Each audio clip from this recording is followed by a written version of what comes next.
Eu me ajoelhei para examinar o piso do armário e lá estava, escrito em letras minúsculas, bem recentes, parecida, riscada com um alfinete ou talvez uma unha, no canto onde caía a sombra mais escura, Nolite te bastardes carborundorum.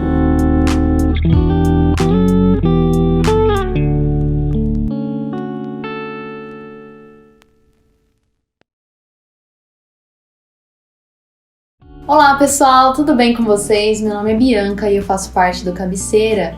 E esse mês, como vocês já sabem, é o mês das distopias. E eu vou falar sobre a minha primeira distopia, não tenho vergonha de falar disso. Quando a gente estava fazendo o planejamento do Cabeceira e a gente decidiu que ia ter um mês de distopias, eu falei, mas eu nunca li uma distopia. O que é uma distopia? E aí eu procurei me informar e eu escolhi esse livro aqui, da Margaret Atwood, O Conto da Aia, ou em inglês The Handmaid's Tale. Hoje eu vou gastar todo o meu inglês aqui, gente. E essa foi a minha primeira distopia, e eu confesso que foi um caminho sem volta. Eu comecei a me apaixonar por distopias. Eu comecei depois a ler 1984, do George Orwell, e eu já tô com uma lista de livros de distopia que eu quero ler, porque simplesmente conquistou o meu coração. Quando eu falei que ia ler O Conto da Aia e coloquei no meu Instagram, muitas pessoas falaram assim, é um livro com viés feminista, né? Então, como você é cristã, toma um certo cuidado. E eu vou falar um pouquinho sobre isso, né? Existe a série na Paramount, não tem disponível na Netflix ou coisas assim mais acessíveis. Mas a série também é muito bem produzida e ela começou a ser divulgada aí em 2017. E eu confesso que a série é bem fiel ao livro.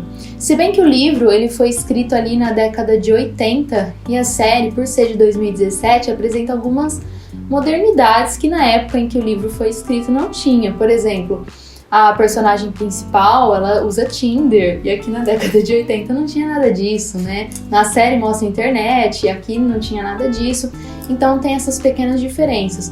Mas a série em si, ela é muito fiel ao livro. E a própria autora, a Margaret Atwood, ela está acompanhando todo o roteiro da série. Então, por isso que a série é bem fiel ao livro. E hoje eu quero apresentar aqui para vocês a minha cosmovisão cristã.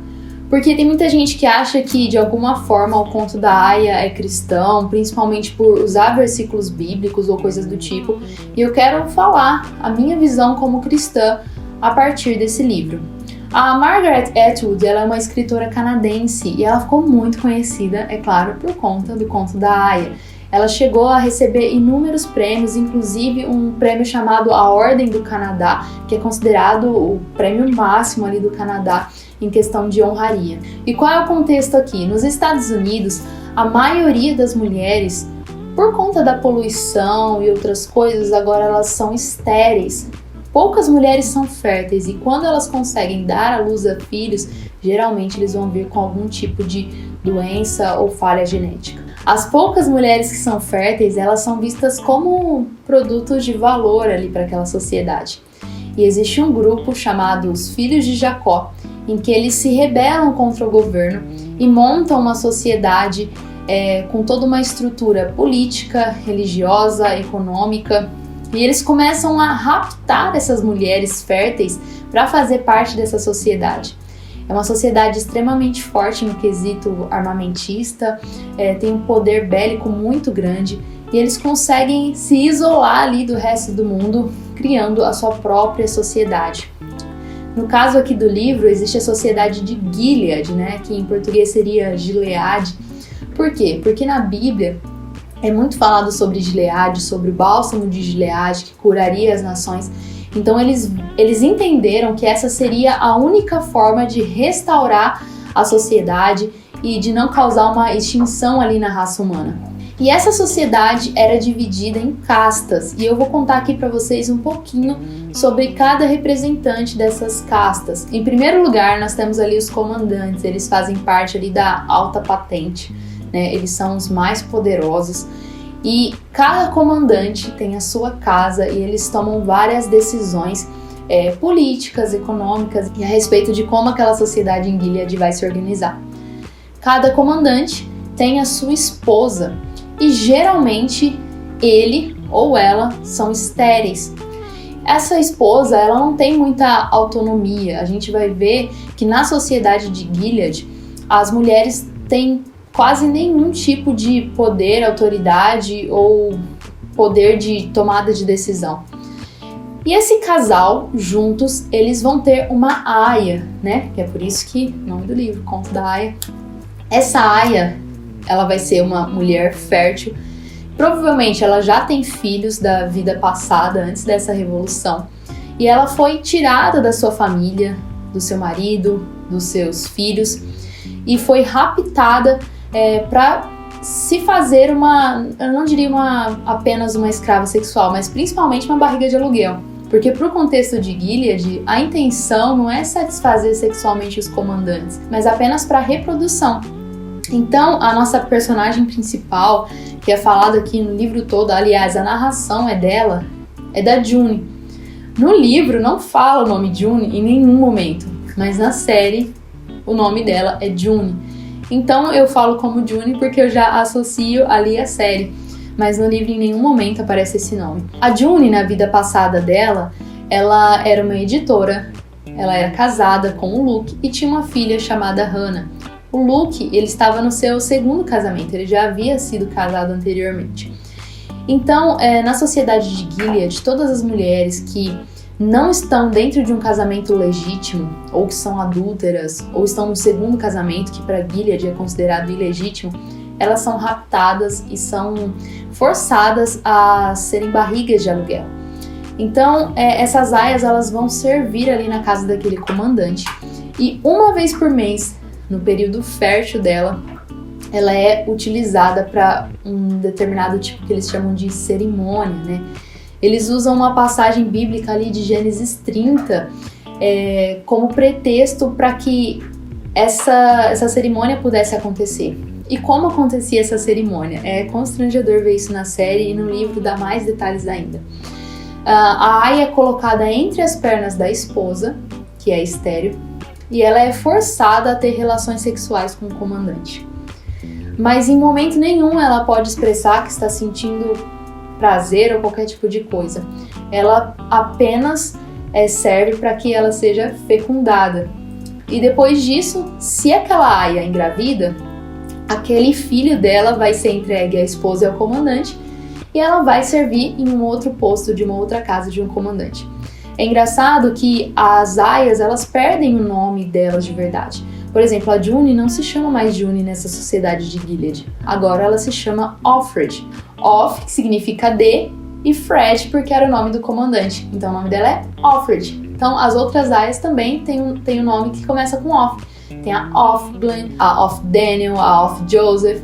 Então cada aia tem um nome modificado. Também nessa sociedade tinham as tias, que eram mulheres mais velhas, que já não podiam mais ter filhos, mas elas tinham algum tipo de relevância ou privilégios nessa sociedade.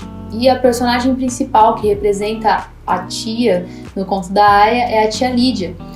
Ela é uma mulher extremamente autoritária, extremamente severa e ela aplica nessas aias castigos físicos. Ela é responsável pela disciplina dessas aias e por ensinar essas aias como elas devem se comportar, como elas devem se vestir, como elas devem falar. E a gente vê que as aias a todo momento elas são subservientes àquele sistema.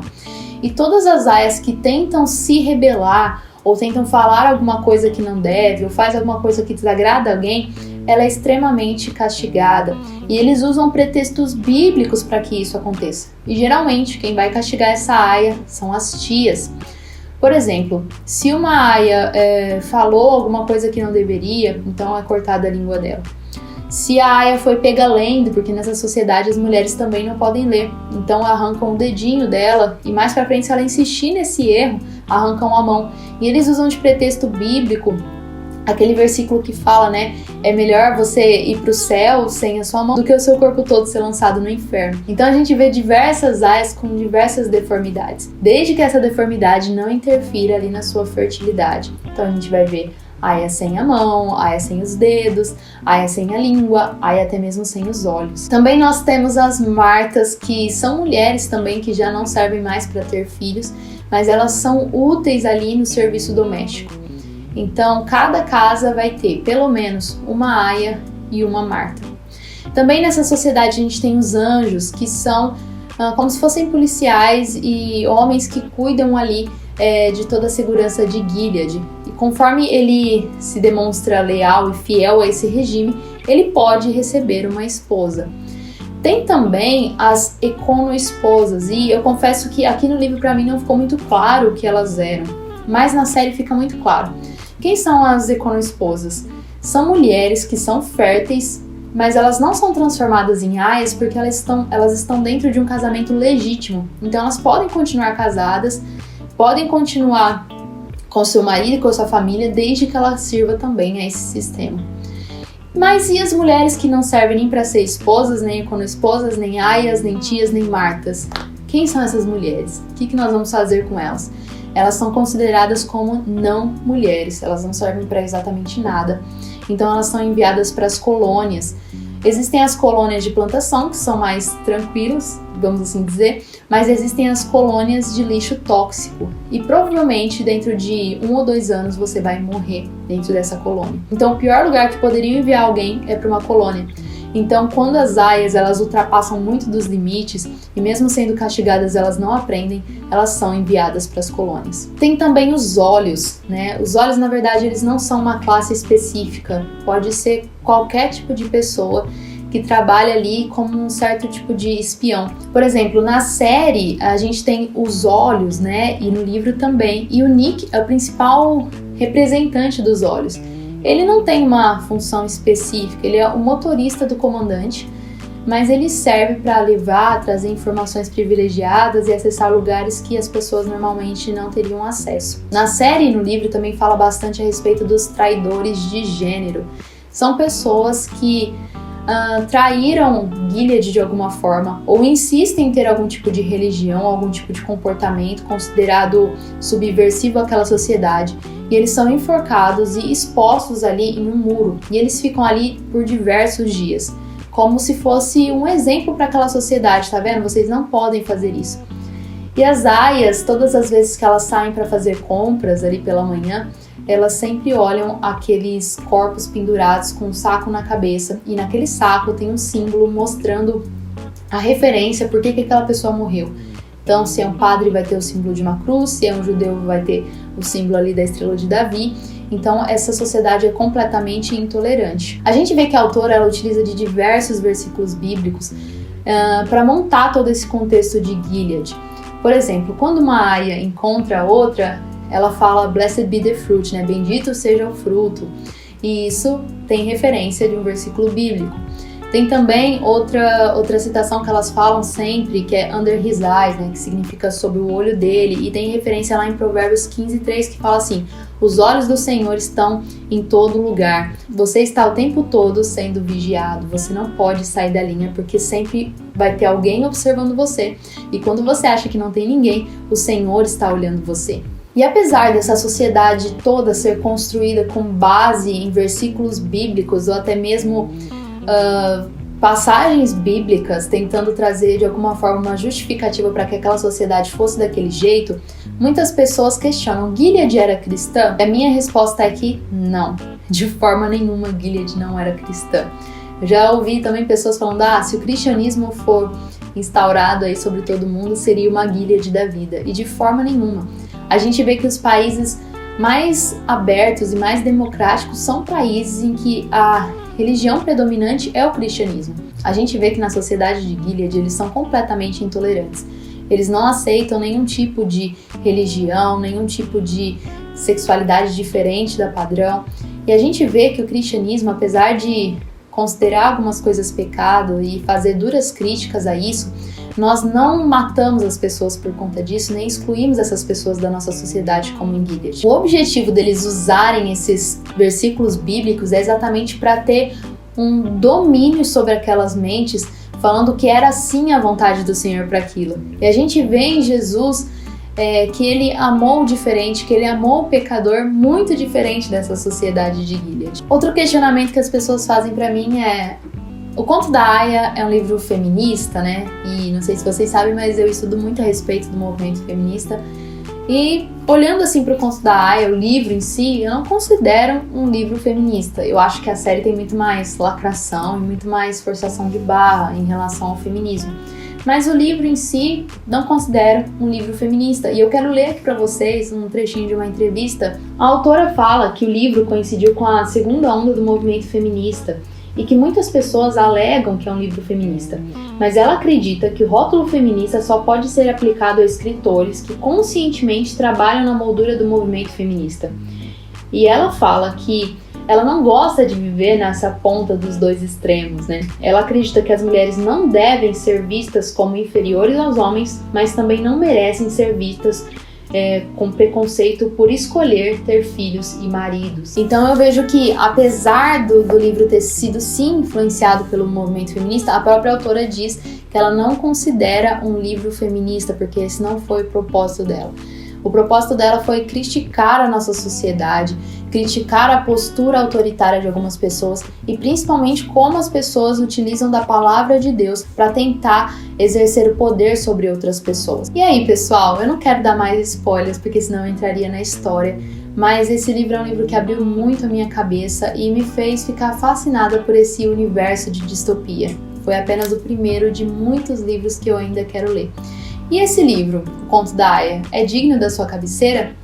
Pessoal, deixa aqui seu comentário se você já assistiu a série, se você já leu esse livro, o que você acha da Sociedade de Gilead. Nos acompanhe nas nossas redes sociais, @cabeceira_br e até a próxima. Pois eu que lute com esse monte de rolo que eu fiz na minha edição.